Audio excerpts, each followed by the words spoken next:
नमस्कार, आप देख रहे हैं सी न्यूज भारत और मैं हूं आपके साथ ज्योति अरोरा।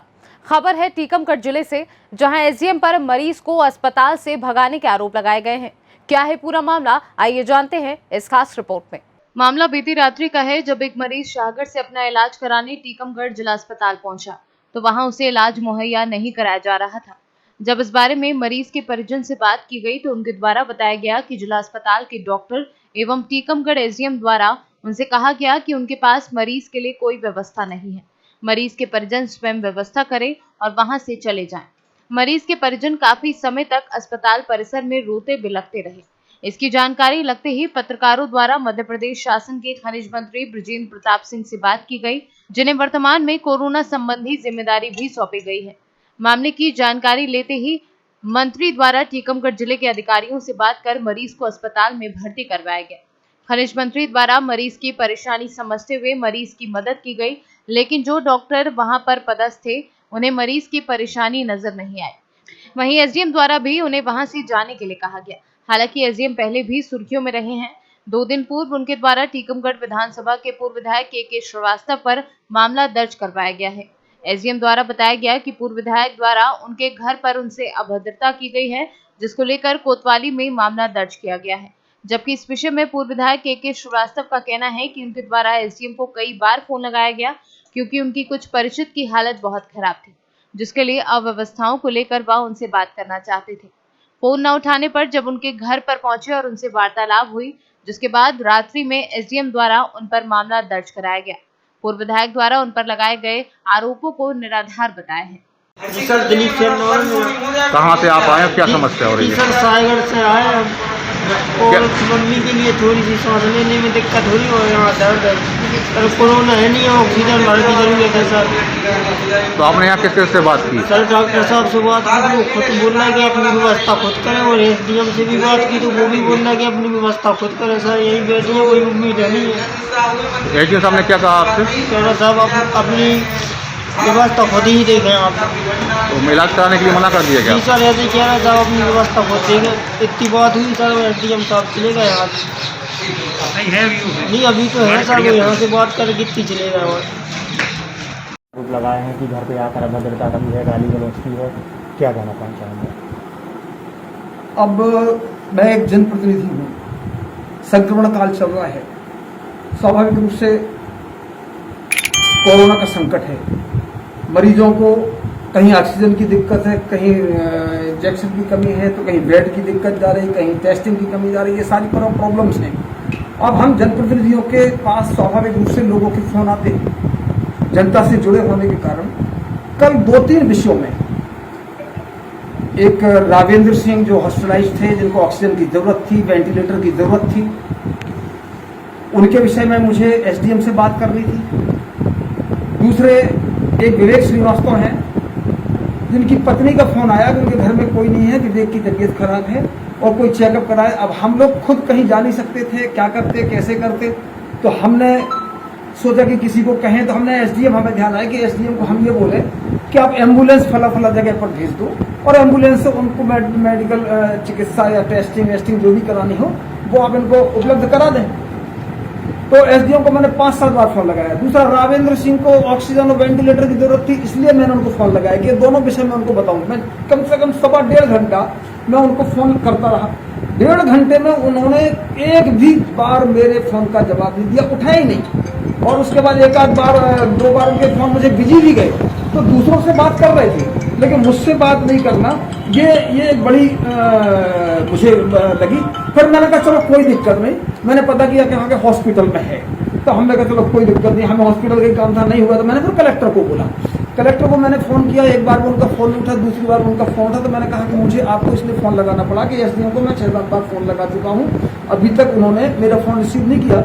ऐसे ये 2 विषय हैं और ये दिक्कत जा रही है। तो बोले कि नहीं ठीक है, आप मुझे बता दीजिए, व्हाट्सएप कर दीजिए। मैंने ढोंगा के पेशेंट का नाम व्हाट्सएप किया, मोबाइल नंबर व्हाट्सएप किया। दूसरा विषय, और मैंने ये भी सोचा कि उसकी पत्नी अकेली परेशान है, तो मैं अपने ड्राइवर को लेकर के उनके घर तक चला गया। जब तक एम्बुलेंस आती है तब तक आप इंतजार करो, घबराए ना। बस हम वहां से लौट रहे थे कि हम ये लगभग 10:15 10:30 के आसपास की बात होगी रात में। अस्पताल चौराहे पर जैसे ही मैं आया तो मुझे एसडीएम की गाड़ी मेरे सामने से क्रॉस निकल करके और अपने घर के बंगले की तरफ जाती हुई दिखाई दी। तो हमने कहा एसडीएम ही आ रहे हैं, जरा इनसे पूछ रहे कि कौन सी दिक्कत थी कि आप हमारा फोन क्यों नहीं उठाए।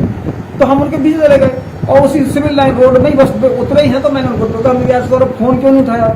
मैंने 5-7 बार फोन लगाया तुम्हें, तो बोले कि भाई साहब मैं अभी अभी आ रहा हूँ, बिल्कुल ऐसे नॉर्मल बात। तो हमने कहा नहीं मैं देख रहा हूँ आप अभी अभी आए हैं, जब मैंने आपको देख लिया तभी मैं आपको टोकने आ गया, नहीं देखते तो मैं सीधा घर चला जाता, लेकिन आप दिख गए तो मैं पूछ लूँ तो फोन क्यों नहीं उठाया। तो बोले कि अब मैं किस किस के फोन उठाऊं, अब मैं इतना परेशान हूँ। हमने कहा नहीं किस किस के नहीं फोन, देखो आप एसडीएम वाली जिम्मेदारी में हो तो आपको फोन उठाना ही है, सबके उठाना है। तो बोले नहीं मैं सबके फोन उठा सकता हूँ और आप मुझे धमकी देने आए हैं क्या।